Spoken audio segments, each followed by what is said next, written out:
आज हम लोग देखेंगे चुनाव प्रचार से संबंधित सम्मतियां। कल हम लोग पढ़ रहे थे निर्वाचन आयोग, और निर्वाचन आयोग पढ़े थे हम लोग यहाँ तक। उसके बाद कुछ प्रॉब्लम के कारण यहाँ तक वीडियो नहीं बन पाया था पूरा वीडियो। आज इसको कंप्लीट किया जाएगा।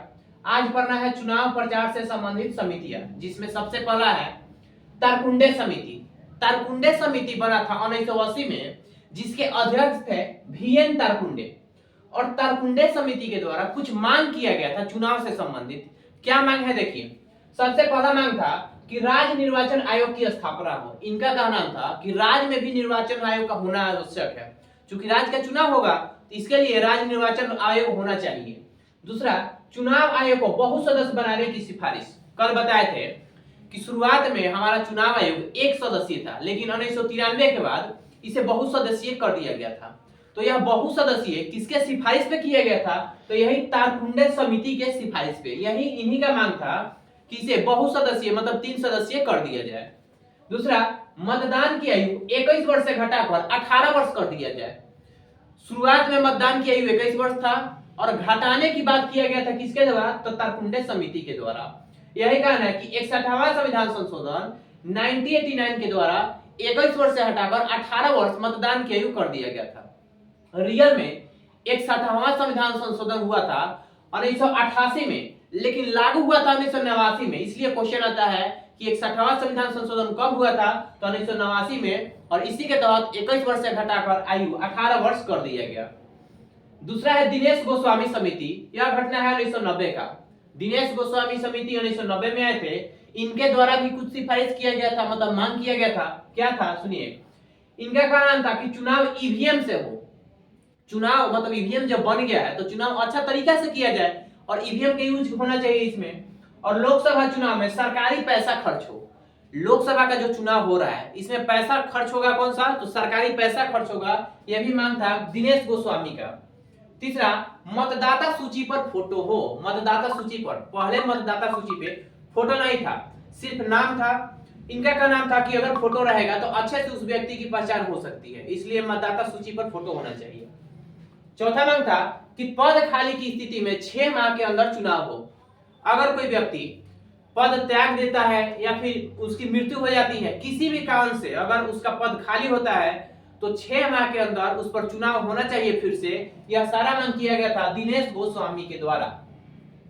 अगला है के संथानम समिति। के संथानम समिति 1962 में आए थे।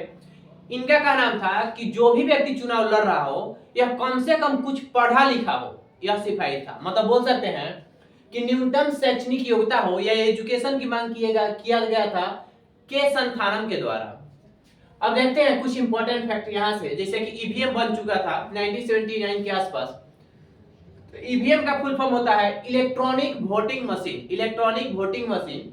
और ईवीएम के फाउंडर है MV Hanifa. MV Hanifa. EVM जब बन गया था तो इसका सबसे पहला प्रयोग किया था केरल के पारूर विधानसभा में कुछ चुनाव किया गया था। मतलब बोल सकते हैं सबसे पहला ईवीएम का प्रयोग कौन किया था? तो केरल किया था। केरल में कहां किया गया? तो पारूर विधानसभा क्षेत्र में। उसके बाद 1998 में मध्य प्रदेश, राजस्थान और दिल्ली के कुछ इलाका में चुनाव हुआ था। मतलब मध्य प्रदेश के 5 विधानसभा क्षेत्र में, राजस्थान के 5 विधानसभा क्षेत्र और दिल्ली के 6 विधानसभा क्षेत्र में चुनाव हुआ था। यह चुनाव है विधानसभा का। लेकिन लोकसभा का अगर बात किया जाए तो 2004 का 14वीं लोकसभा चुनाव हुआ था। इसी में सबसे पहले ईवीएम का प्रयोग हुआ था। अगर बात आता है कि कौन ऐसा राज्य है जो पूरे राज्य में ईवीएम से चुनाव करवाया था सबसे पहले, तो उसका आंसर होगा गोवा। ईवीएम से संपूर्ण चुनाव करवाने वाला पहला राज्य गोवा है 1999 में। उसके बाद ईवीएम के कुछ देखते हैं इससे संबंधित, जैसे कि ईवीएम का निर्माण होता है भारत में 2 जगहों पे, एक बेंगलोर और दूसरा हैदराबाद। बेंगलोर में भारत इलेक्ट्रॉनिक लिमिटेड के द्वारा किया जाता है, जबकि हैदराबाद में इलेक्ट्रॉनिक कोऑपरेशन ऑफ इंडिया के द्वारा किया जाता है इसका निर्माण भारत में। और ईवीएम के एक बैलेटिंग यूनिट जो होता है, मतलब इस टाइप से, इसमें टोटल 16 कैंडिडेट का नाम होता है। एक बैलेटिंग यूनिट में 16 कैंडिडेट का नाम होता है। और एक ईवीएम मशीन में ऐसा 4 होता है। बोल सकते हैं 16 में 4 से गुना होगा, यानी 16 चौका 64। एक ईवीएम में 64 कैंडिडेट के नाम आ सकते हैं। और एक ईवीएम मशीन से 3840 वोट डाले जा सकते हैं, 3840 वोट डाले जा सकते हैं। हम लोग जब जाते हैं तो अंगुलियों पे कुछ निशान लगाया जाता है जो कि ब्लू कलर का होता है, लेकिन तत्काल कुछ देर बाद इस पर ब्लैक हो जाता है। तो यह क्या होता है, यही होता है silver nitrate, AgNO3। Silver nitrate का निशान हमारे अंगुलियों पे लगाए जाते हैं। और वर्तमान में इलेक्शन कमीशन राजीव कुमार है, पहली महिला चुनाव आयुक्त VS रमा देवी है, और पहले चुनाव आयुक्त सुकुमार सेन थे। तो यह कुछ इंपॉर्टेंट फैक्ट हुआ, इसको याद रखिएगा। खासकर यहाँ से ये सब क्वेश्चन आते हैं, जैसे अंगुलियों पर क्या लगाते हैं, पहली महिला चुनाव आयुक्त कौन थी और पहले चुनाव आयुक्त कौन थे। तो यहाँ से क्वेश्चन आते हैं, तो इसको ध्यान रखिएगा जरूर।